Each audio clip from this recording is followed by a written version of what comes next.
Sibonga kakhulu leadership yethu. You are the best. You are trying your best.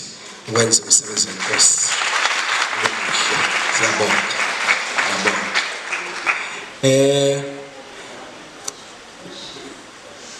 Sicela ukuthi ke sidle ngalamazwi atholakala kwiHubo 100. Cela sivule amaBhayibheli ethu.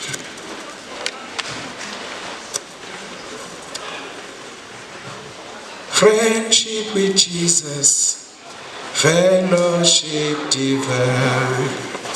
Oh, what a blessed sweet communion. Jesus is the friend of friendship with Jesus, friendship with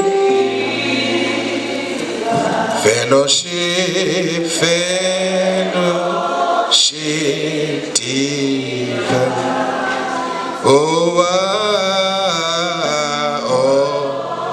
what a blessed sweet communion. Jesus is the friend.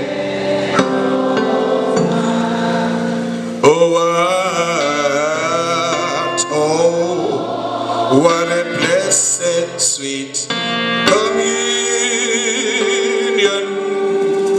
Jesus is the friend. Yamthandu Jesu, yamthandu Jesu. Uyo wangifela, uyo wangife. Lo budlelwane buncele, budlelwane obungcwele. Jesu umhlobo, Jesu umhlobo.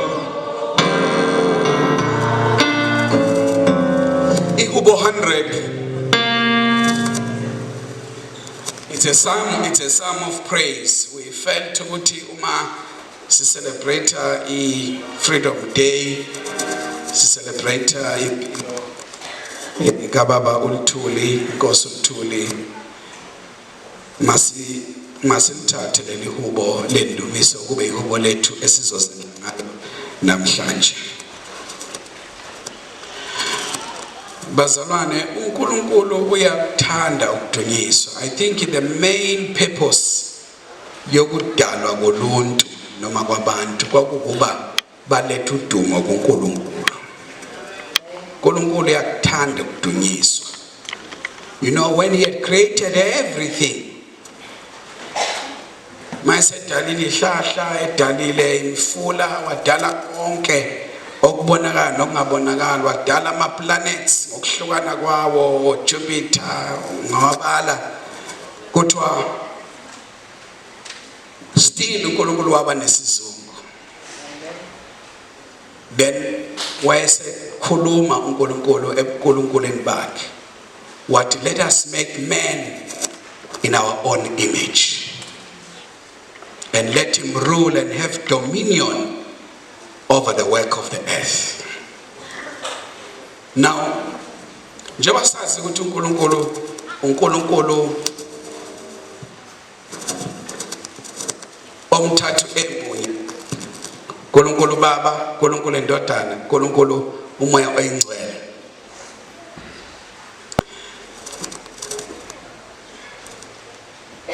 Noma uJesu wengakafiki enyameni physically ukuba bonwe athintwe, but siyazi ukuthi he was there. Omunye umhlabeleli uthi he was there before the time. Yiko abashumayeli mabeshumayela bayabathi ungomdala kunezinsuku. Before the first day he was. Before everything God was. And njengoba wayekhona nje uNkulunkulu wayekhona uNkulunkulu Baba, uNkulunkulu Indodana, uNkulunkulu Moya Oyingcwele.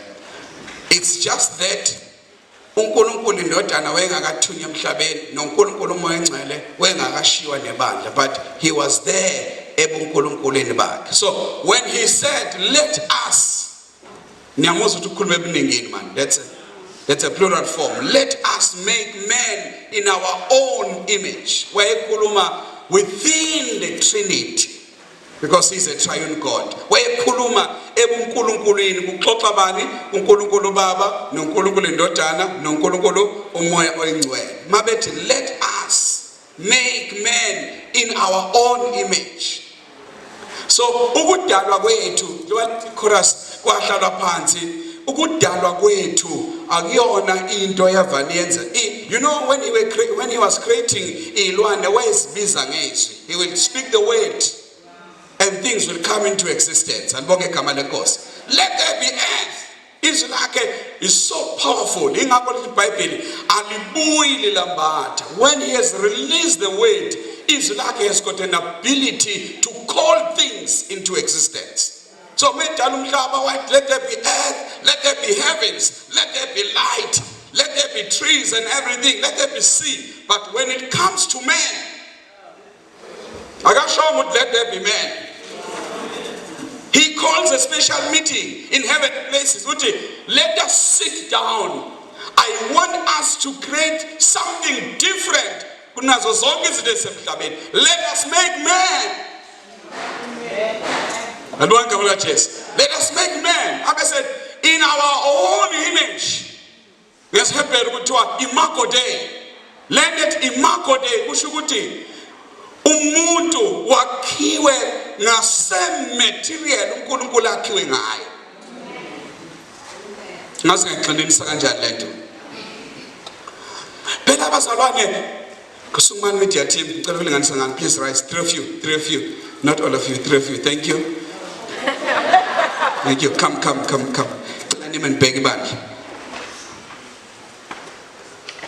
I want to repeat this. Let us say man is made up of three components. The first component is what? Is intoni sakusokuqala sakho umuntu? Umoya. Yes, the spirit, the real man. Esesibili? The soul, okumphefumulo. Esesithathu?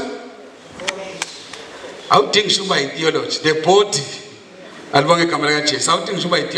So man is made of body, soul and spirit. But it's not the body, it's a spirit. Amen. Umzimba, it's where we dwell. But tina kahle sumoya. That is why emncwabeni kuye kuthi umzimba ukhona ibhokisi lilelela bese kuthiwa wasishiya. Why wasishiya umzimba ukhona? Because man is not a body, man is a spirit. I-body ilapho umuntu ehlala khona. It's a temporal structure lapho umuntu ehlala khona. Amen. So uma ngithi ke sifana noNkulunkulu, njengoba uNkulunkulu ewu-3 in 1, God the Father, God the Son, God the Holy Spirit. Nathi kwakheka kwethu kunjalo. Kukhona umzimba, kube khona umphefumulo, kube khona umoya. Ake ngichaze ukuthi yini umphefumulo. Umphefumulo lithi iBhayibheli kuGenesis, umuntu waba kanjalo umphefumulo njani ophilayo. Ukuhlangana hlehla phiwo. Hlehla amacele lendelo sala phansi ndodakazi, sala lapha in the middle. Lo wabunjwa, she was made out of dust. Niyakhumbula ngithi lithi uNkulunkulu umuntu wenze njani? Wambumba ngomhlabathi. Bese lithi iBhayibheli uNkulunkulu, ngathi ubani uzoba uNkulunkulu, bamgenge sondela uNkulunkulu. Ngicela lapha baba. uNkulunkulu wayesephefumulela. So ngicela ubambe uPhiwo ngesandla, yaphambili endodakazi yami encane. Wayese ephefumulela eseqedile ngoba ngenkathi ebunjiwe umuntu wayenganyakazi. He couldn't move because a body without spirit is dead. Wayese phefumulela uNkulunkulu, sondela baba. Waphefumulela, sondela futhi uze ngapha ngakumacela. Waphefumulela uNkulunkulu bakhe, sondela futhi baba. Sondela futhi baba, sondela ngathi uyabahlanganisa, ngathi waphefumulela emva kwabo ke bese babamba ngezandla emahlombe babeli. Waphefumulela umoya ewuphefumulela kephi? Enyameni. bese lithi iBhayibheli ukuhlangana kwenyama nomoya then kukhipha into ebizwa ngokuthi umphefumulo ophilayo. Lithi then man became a living soul. Now, what is a soul? A soul is an emotional part of man. It's where the mind is, where decisions are made. Where emotions are. But uqobo lomuntu is a spirit. Spirit esihlala emzimbeni. Yingakho mayishonile kuthiwa wasishiya noma umzimba usekhona. Alibonke igama lika Jesu. Ngakho ke injongo kaNkulunkulu lobeka izandla zakhe emahlombe abo. Webadalela izinto ezimbili noma ezintathu. Sikhuluma kanje namhlanje ngoba sikhumbula ama heroes ebandla lethu. One, to serve him. Ukumkhonza. Udalelwe ukuzomkhonza uNkulunkulu.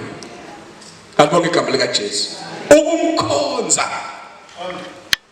The primary goal yokudalwa komuntu is to serve God. Yingakho ukuthi iBhayibheli umuntu esedaliwe siza uNkulunkulu oqala ethi it is good. Kuhle. Esho after a creation of man. Ngicela ukuphinda. Before you are created to serve God. I think kwesisikhathi njengebandla siyayidemonize ipolitiki noma ileadership. Bese singabathandazela abantu who are in power. We need to pray for people who are in politics. Ngoba they are serving God.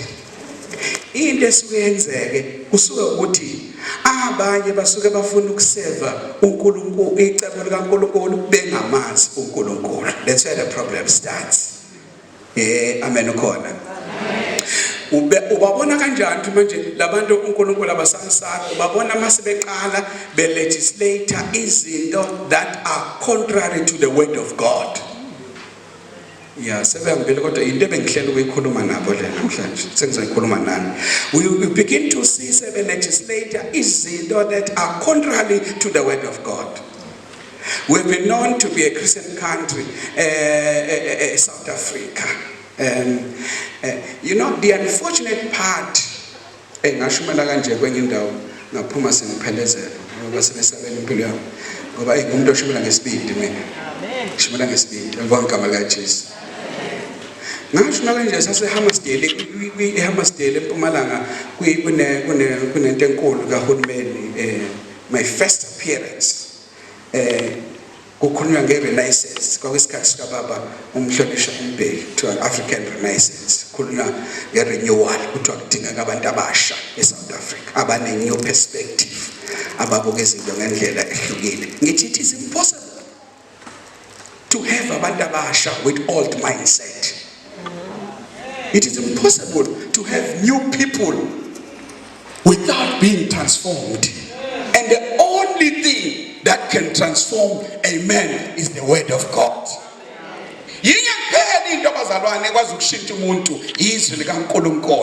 So there will be no new South Africa without new people. There will be no new people without the word of God. Asikwazi ukukhuluma ngoba bolithuli sibaclaim nje ukuthi baba abahole bethu abahole singabhekanga ukuthi how did they survive. Ngiyamcabanga umuntu osomabhizinisi umuntu eyinkosi umuntu eyipolitician aphinde futhi azeke isikhathi sokuze endlini yenkosi. What a commitment. Impilo ehlukile. Ngibuke kade ngibuka ngisasebenza kaZulu ukuthi umhlonishwa inkosi yaKaButhelezi umntana ngaphinda ngene echapel yakhe yase lapha yaphezulu ngangikhohle le ndawo mawujika modlulelo ngibese yakhuphuka ushona phezulu uthi ikephi lapha ngathi abana mawujika ukhuphuke uye phezulu enkonjeni hawu laphaya enkonjeni uthiwa every Sunday ngangawushumayela khona every Sunday uma ngeke Cape Town wayesenkonzweni without faith ephethe iBhayibheli lakhe neculo lakhe every plan yabashumayeli makuyitheni yakhe ye preaching asho ukuthi ngiyeza mengeze bakhona abhala incwadi acela omnye umshumayeli ukuthi ngoba esheshe kunolay minister acela omnye umshumayeli ukuthi ayomphathela inkosi but every Sunday he was at church without faith. Phefumula lapho uNkulunkulu phefumula umoya lapho. Siyabonga baba seningahlala phansi. Alibonga igama lika Jesu. God with joyful noise.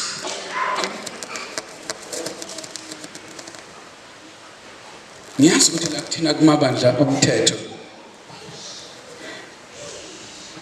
asikayijwayele lezinto kodwa kufanele sizijwayele.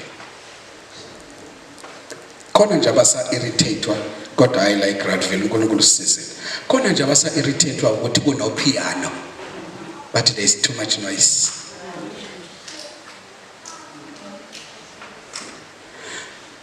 You know, uthola ukubona ukuthi I-worship kuyena it's about him and kufanele iphelele kuyena.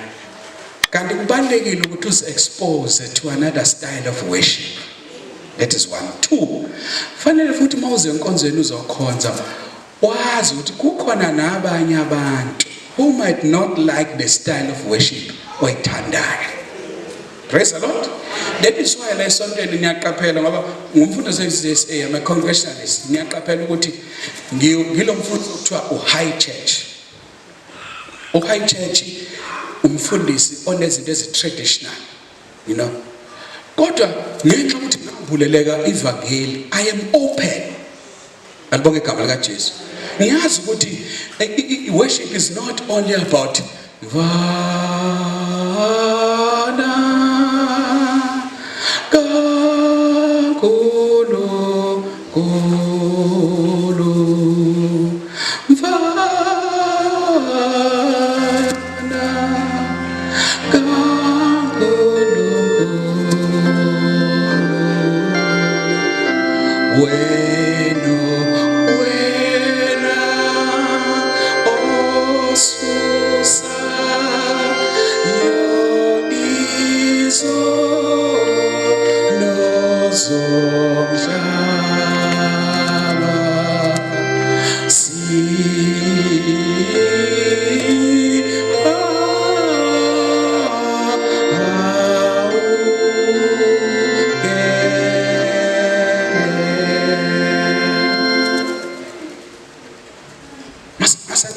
sengu-high church futhi ngisengasafuni umuntu eduze kwami ngoba sengimi mina sengibuka uSimakade ngizindlala ngidlala izono zami ngidlala ukuhluleka kwami ngizibeka kuyena kodwa ngeke ngibe nenkonzo enjalo iqala iziyophela. You know, fana kube ngithi Jesu wangibambe ngesandla ngingashi emlilwe Jesu wangibambe dilangesa izenginga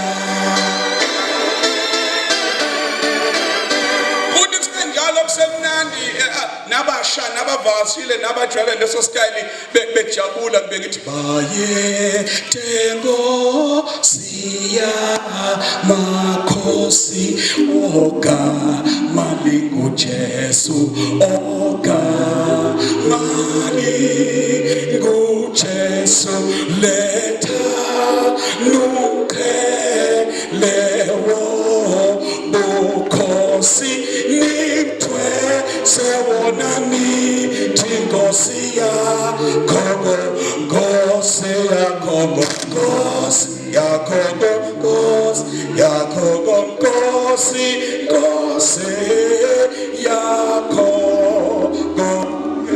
Yabona uboneke tuke lapho besimayela ke manje. Yabona because in worship yethu kufanele isihlangabeze sonke. Ngingena ngenothi ngingena nge-precision, ngivula nge-precision, kodwa uma ngiphakathi nayo inkonzo ngifake i-chorus ngithi ukuthi ngibonga igama likaJesu. Into nje engishoda ngayo ikhwaya. And umbhalo belokhu ecela amagama ngishoda ngekhwaya. Yabona kwi-Congregational Church kufuneka yabona mawazi Melika, ngiyabona mawazi UCC, yabona mawazi iMelika. Umpriest yayingekho microphone, umpriest kithi wayememeza lapha ya emnyango. Athi ukuthula kwenkosi makube nani. Sisukume ngaphakathi sithi kube nomoya wakho futhi, abesethi iculo number 7. uJehova unamandla, sonke izinto zenziwa nguye, oyenkosi yamabandla, amkhonzayo ezulwini. Bese kungena amadikoni lapha ya nendodakazi ukaba umbhali kangayithi umbhali uphethe iBhayibheli, kukhona nomntwana ophethe isiphambano osiphakamisile. Aba lokho number 7 la sengiyavala manje. Sesilinde nje kuhle. Ko number 7 la. Colo number 7. Ufuna sibuyisiye kumhlonishwa usilindile lapha. Yeah, Sindiswa, you are the best in that. Verse number, thank you. Verse number 2. O Jehovah unokwazi, uyazazi zinto zonke, thina bantu asizazi, siziwula thina sonke. Ake ngixoxele, yabona ke makufika kule verse elithi siyiwula, yabona lo line lo. Hayi angiliculi kahle hle ngokuphelele. Ukuthi siyiwula. Kodwa the writer of the song, the translator of the song, omunye wabafundisi bakithi usesekosini okuthiwa ubaba umfundisi uMyeza, ozala ubaba umfundisi uMyeza. Into ayiqondokisho ukuthi we don't have wisdom without God, because his theology says wisdom is from God. Uthi wena Jehova unokwazi, uyazazi izinto zonke, we are an all-knowing God. Thina bantu we are limited, not that we are stupid. Now igama elithi siwula esizulwini lizwakala ngenye indlela engathi umuntu onjani. Yeah, onenkinga. Angisi onomqondo ukuthi kufiphala kancane. Praise the Lord. Kodwa akona lokho ayikusho ubaba wengaqondile ukusithuka, weqonda ukuthi uNkulunkulu wethu uhlakaniphile, wazi konke, kodwa thina ukwazi kwethu ulimited. Praise the Lord. The next verse, O Jehovah ulungile nayo imithetho yakhe, kodwa thina sedukile sinecala phambi kwakhe. Wona kodwa indlela odlala kahle ngayo, kodwa sisazokhuluma ba angidlali futhi. Funa namhlanje sidecide ukuthi siyaqhubeka noma siyahlukana. Praise the Lord. Verse number 4. O Jehovah unomusa, osiphatha sonke ngawo, ufanele ukunxuswa, uye ubumnandi babo. The rich theology that is there, it's amazing. Being translated from the ancient hymns, amanye awo being composed by the leaders of our church. All that they were trying to do, they were trying to make it a point ukuthi I-worship yethu, it has that taste yokuba ibe nokujula kodwa futhi ibe nako ukusiphakamisa kwezomoya. Amen. So make a joyful noise. Making a joyful noise is referring to praise. Somebody say praise. Now praise is igama elisuka kwisHebrew elisho Judah. Judah means praise. Judah means praise. Kodwa praise ihlukene imkhakhana eningi. Kukhona into ekuthiwa yada praise. Uma kukhulunywa ngeyada praise kukhulunywa ngesikhathi lapho ibandla lizendlala liphakamisa izandla lithi uNkulunkulu siyazinikela kuwe. Alibonge igama likaJesu. Bese kubakhona enye ipraise ekuthiwa iThanksgiving. Alibonge igama likaJesu. Lapho ibandla lisuke libonga liza kuNkulunkulu ngokubonga. Namhlanje siza kuNkulunkulu ngokubonga. Bazalwane,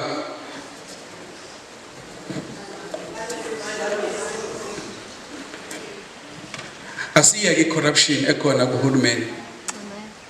Asibiye kububi bonke eningabicabanga. Ake sikhumbule ukuthi kambe ngabe silaphi ukuba abalifelanga leli lizwe abaholi bethu.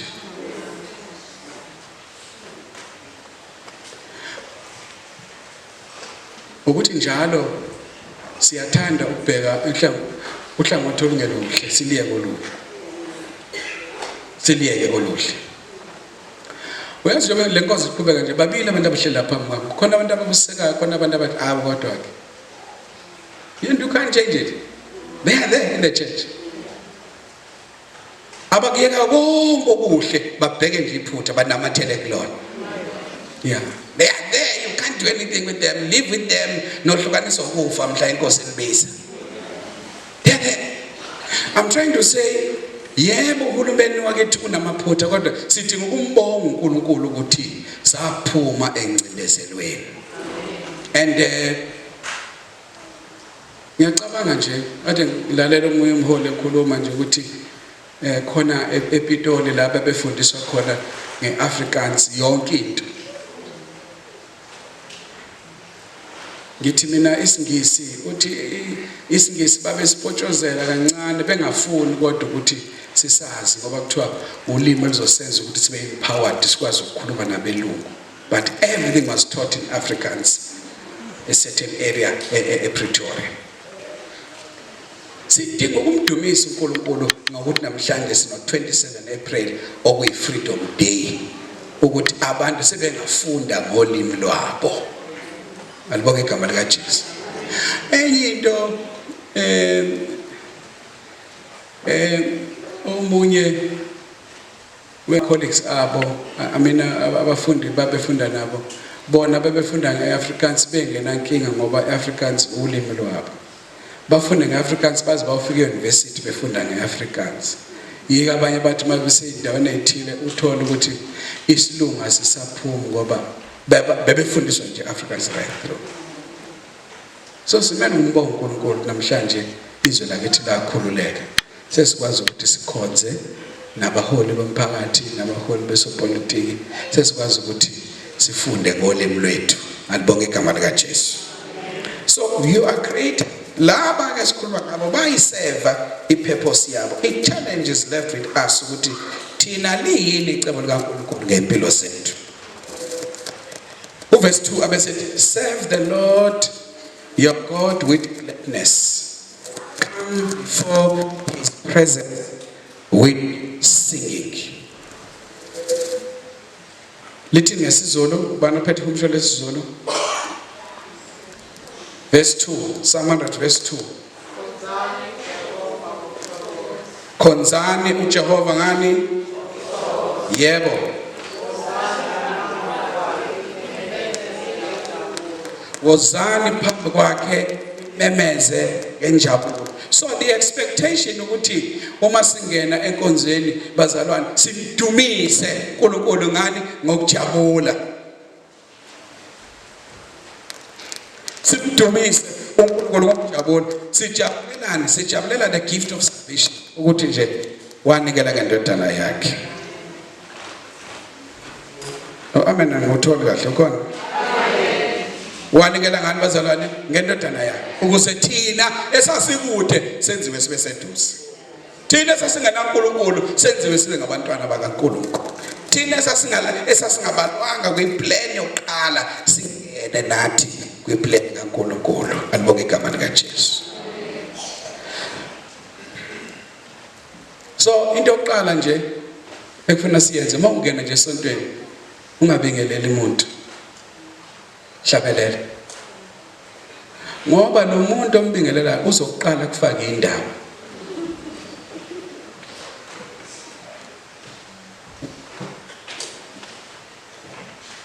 Praise the Lord. Axoxela into mhlawumbe ezokukhipha kulento izele. Kwanele nje mothe ayibonge mzalwane. Mawubona ibandla liyaxokozela baniqala iculo. Uyangihleka. That's what we were taught in Congregational Church.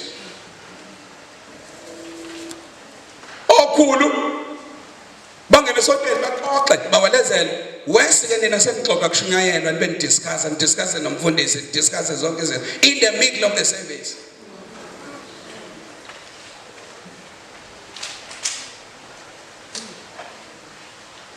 Ngelila ngozoyivuna lento ijalayo. Ngelila ngozoyivuna lento ijalayo. Ngoba uzongena kwi-temptation abanye baze bahlebe ngabanye. Uyambona yena. Praise the Lord. Abanye baze bahlebe ngabanye. Esontweni udlula kanje wenza. No bazalwane, not in the house of God. We need to treat this house with reverence. Lesontweni sekhona indawo nje abanye abantu bayabathi angisezuhlala ngasendaweni ethile ngoba kunomsindi inkonzo iziyophela kuyaxoxa. Axoxe ngani? Xoxa abantu abadala, adult. Several people have been approaching me, mfundisi, ningayinqanda kanjani lento? Kunezindawo la endlini esonto ethi inkonzo ikhona kube kukhulunywa nje. So when you enter the house of the Lord, enter the house of the Lord with praise.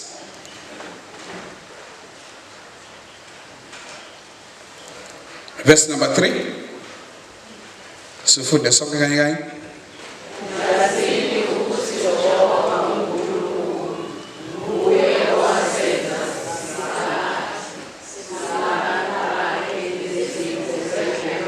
Singabantu bakhe nezimvu zami bazalwane yazini ukuthi uJehova nguye osenzileyo.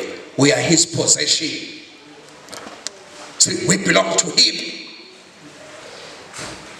Kusukela kwisivumelwano asenza entabeni Sinayi wathi mina niyakuba ngabantu bami mina ngiyakuba uNkulunkulu wenu. Siyizimvu zedlelo lakhe.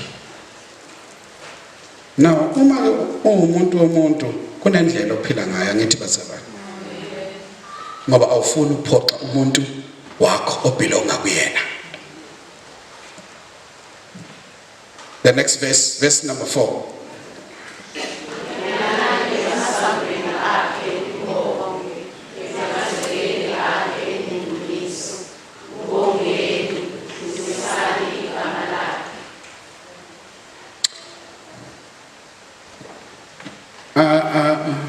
You know, so uma kuqala inkonzo CSA, Anglican Church, Catholic, Lutherans kungenwa ngeprocession angithi niyabona inhlaba likheti.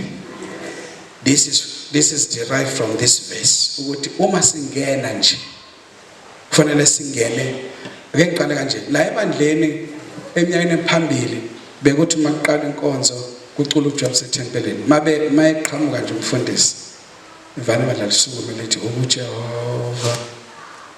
So i-liturgy school lathi ukuthi kukhona enye into esiyenzayo indirect sibeka umfundisi endaweni kaNkulunkulu.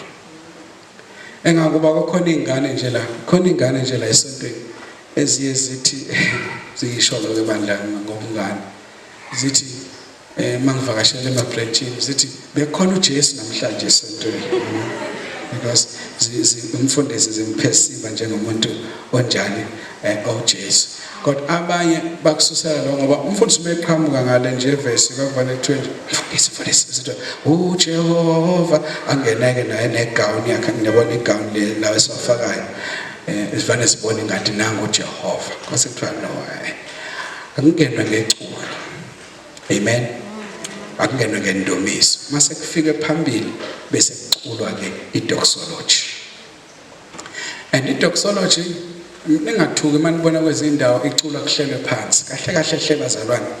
uJob sethempelini akacula kumiwe, ucula kuhlelwe phansi kuzothiwe kuvalwe iminyango, ngoba idoxology recognize ukuthi now we are in his presence and he is amongst us.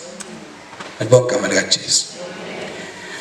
Kodwa ke ngenxa ukuthi ibandla le-autonomous ibandla kuthiwe kuyaphakanywa, kodwa ngicela ungabophatheka mawufika econferenceini kuthiwa ibandla mhlawumbe umfundisi othile ephethe inkonzo ethi ibandla lihlale phansi, njengomfundisi abafana nomfundisi uJula nomfundisi abanye bethi isicelo bangihlale phansi eculwa sethempelini. Ungabophatheka kabi ngoba idoxology call to worship iculwa kuzothiwe kuhlelwe phansi. Amen. Singiyaqeda ke bazalwane as I conclude.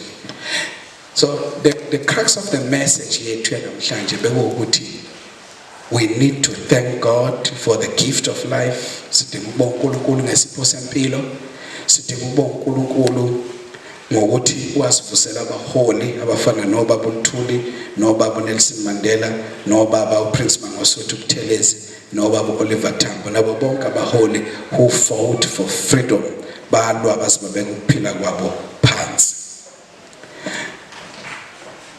We need to thank God and nathi simukele challenge yokuthi thina ke ngesikhathi sethu intoni uNkulunkulu asibizele yona. Yazi bazalwana ayikho into ebhlungu njengoba emabandleni ethu ezingachaza nje iphiwo, ayikho into ebhlungu nje ukungasazi isiphiwo sakho.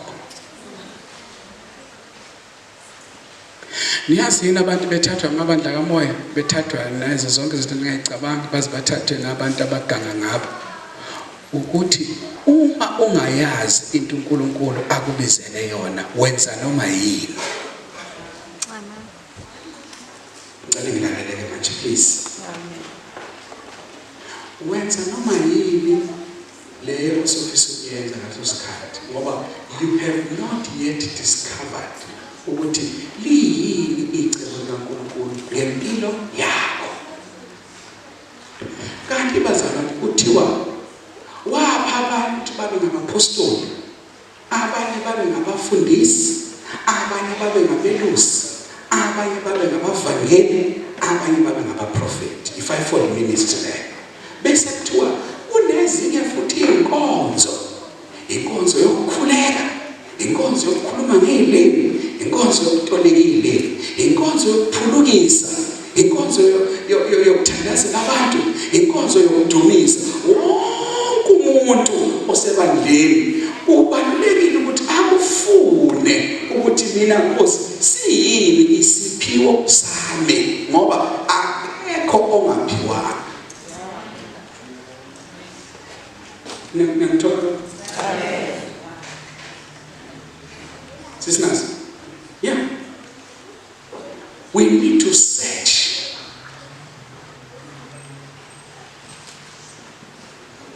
We need to search ukuthi Nkosi liyini icebo lakho. Ungafi ufike phambi kweNkosi ukhonjiswe ukuthi nansi lesasikelele kuwena awuyenzanga. And alikho iphimbo elizovela ezulwini lithi lalela Sandile Sokhele ngikubizela ukuthi uyoba umfundisi uyezwa. Not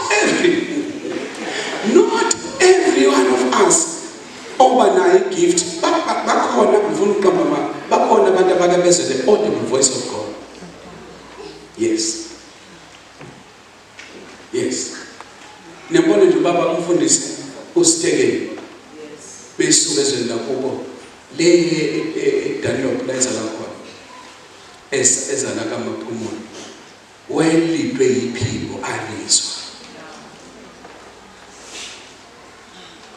uthi wathi befika lapha wafika ehlathini enezihlahla endaweni embi uthi lathi iphimbo iyona le ndawo ngithola iyona le yasimajini ezala ehlane eKranskop liyakwazi sizalana ehlane ehamba nabantu abawusevele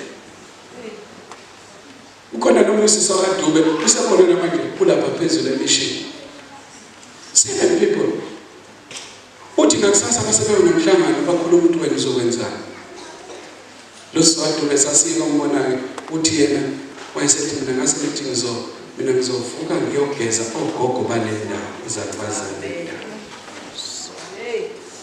ngiyazozala nembala wavuka wayaqalisa kwazi kwakhona izakwazi asikhona ezomakhelwane waqalisa izakwazi zoqala wazintroduce wathi mina ngwakadube ngosikanibani sizelana baba sizoqala imishini ngizocela mama ukuthi ngizogeza ngikuphekele uthi ngase ngithatha umqobo wamanzi ngayimfuleni ngawukhamanzi ngabuya namanzi ngabasimulile ngawabeka uthi ngamgeza ugogo uthi ngenkathi ngimgeza ugogo kanti ugogo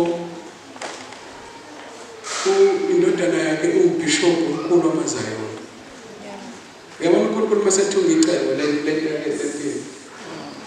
uthi ngelanga uthi ugogo akayelingene nomkhulu kufanele akwazi aye umkhulu abesethi uNkulunkulu hawo wena le ntombazane lokufika la izowasha imali athi yebo nisukaphi bachazele nizozani hayi sizovula isonto nathi atsha abesethi uNkulunkulu Israyeli ngizocela umfundisi wami ukutshela ukuthi izoba lenquthe enkulu la yamaZayoni khona suke eGoli khona suka yona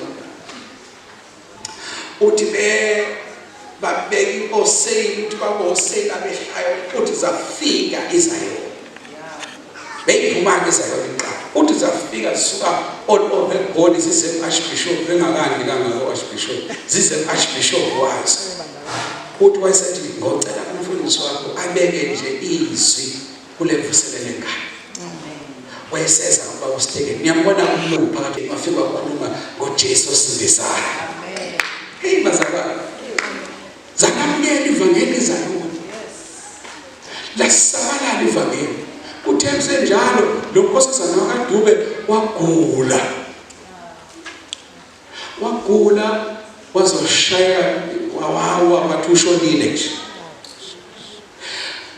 umfundisi Sitekeni esekhathazekile sekuthandazele engavuki selandi ihesi izomthatha uthi uNkulunkulu esembonisa wathi ngenxa yokukhala komfundisi wakho nabantu ngiyakubuyisela emhlabeni amen alelandike bazalwane yini kaSitekeni egcwele belungu nabantu kuthiwa umfundisi abantu aboqala lokho ebabiza kwakwamandiya nabelungu bezolalela isitori salomama wakadube Yekanti belalela isitori salomama wakadube nohambo lwakhe nokugula kwakhe esefica bamukela uJesu yahamba indaba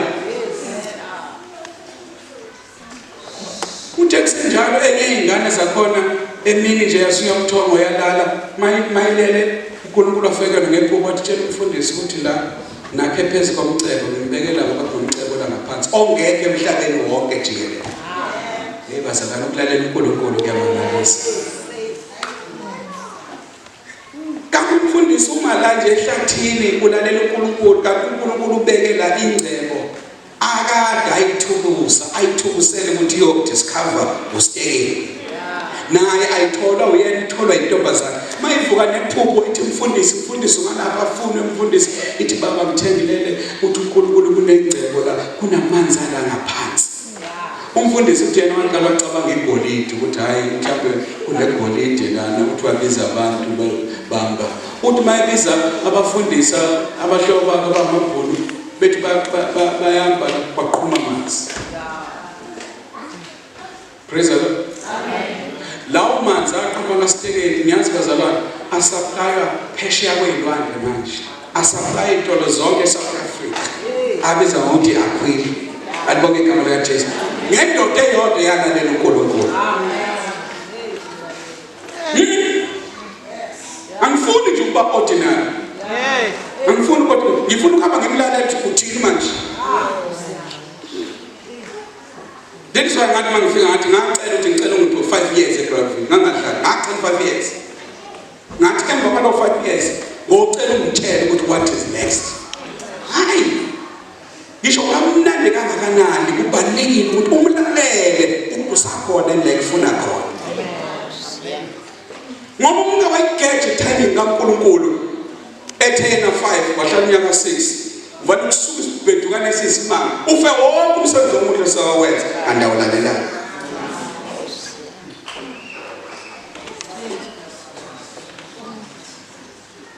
Asibakashile labazalwane sizosenza icebo. Sizosenza icebo. Yazi mangiphuma esikoleni mama umthetho ngikhala ngithi yini lento enziwa kimi ebuhlungu ngaka yolashwe inquthu. Yolashwe inquthu akukho bazalwane bambalwa akukho ndlu yesonto akukho ndlu yokuhlala umfundisi ngithi uNkulunkulu ngiyisabe.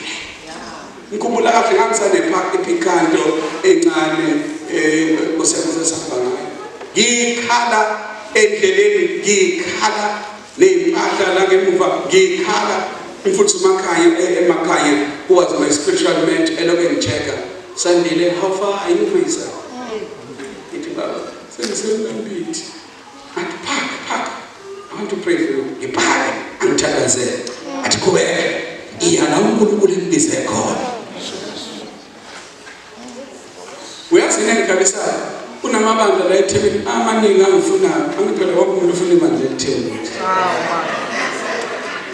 Na mama sengeke ngawaseva ngenza nama practicals kodwa ayangifuna na kodwa wafika instruction lethi akayinquthu lo ngesipho ake siyositest inquthu.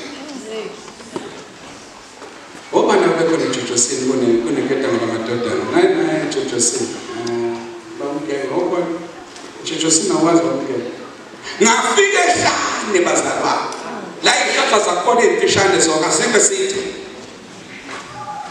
ehlane la ngatheswa khona indoda nesitshweni yangithumela ngezulu ehlane. Ngiyabakhumbula okhokha babengihlangabezile bepheke inkukhu yesizulu ngayithanda lapho inkukhu yesizulu nangahlukana nayo bepheke inkukhu yesizulu nesinkwa lesi sombila embili ogayetsheni niyawazi bazalwane. Yeah nebhodlela lecoke kwakuthiwa nemenite. Yeah ngikhumbula kahle indlela ababejabule ngayo. Ngiyabuza yebo mama uzohlala uthi uzohlala kulo muzi uhlala nogogo lapha ngoba sinayo indawo inkathi nje ngisafuna le ndawo ngathi bese ngifika yona enquthu bangibeke eduze komuzi kaSosoba. Alibonge igama lika Jesu.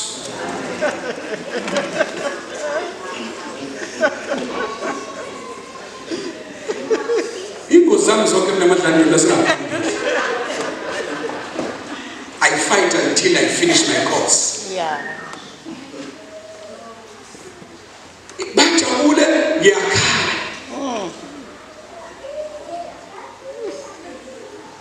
Ake please bandla kushaya isikhathi kuzibandla kuthezwe ukubingelela umfundisi benze umama ngithi ngikala iculo amagama okuhlabelela abalazi.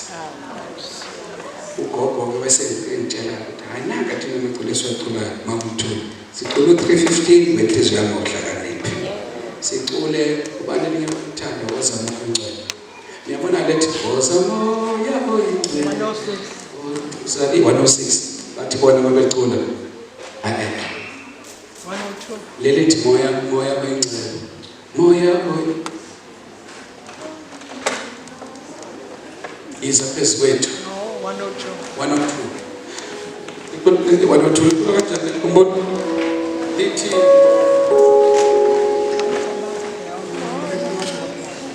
yeza phezu kwethu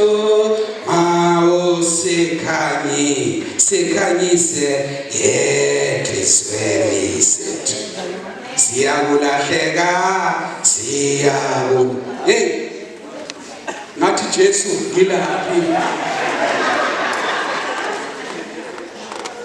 futhi leli lonke lithi maliculwa indlu yonke inyakaze kwafuneka ngiyifunde le tune ngoba iministry ye context imbiza ngale liculo Muntu semncabeni la uzoshaya iculo lakho laziyo olazela le mission yangakini bazokubuka mawufuna ukungcaba unyakaze nje ngalothi 104 bese uthi ngicela ukuqala babungomezulu namakhosikazi awu4 hamba namakhosikazi akhe nezingane zakhe kunengane ezo32 usaphila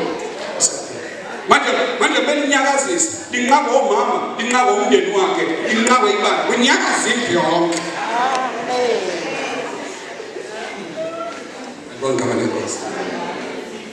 So I'm trying to say kwesikhathi nje uNkulunkulu ikholele ehlala ikufundisa izinto ezintsha izinto ongazazi kwesikhathi challenge yo indaba yaqinisa straight nje yaqinisa straight nje kwadoma izulu challenge kanti izokwenza izoqinisa praise the Lord ngakho I'm trying to say lazi icebo likaNkulunkulu ngempilo yakho amen bazalwane uNkulunkulu anibusise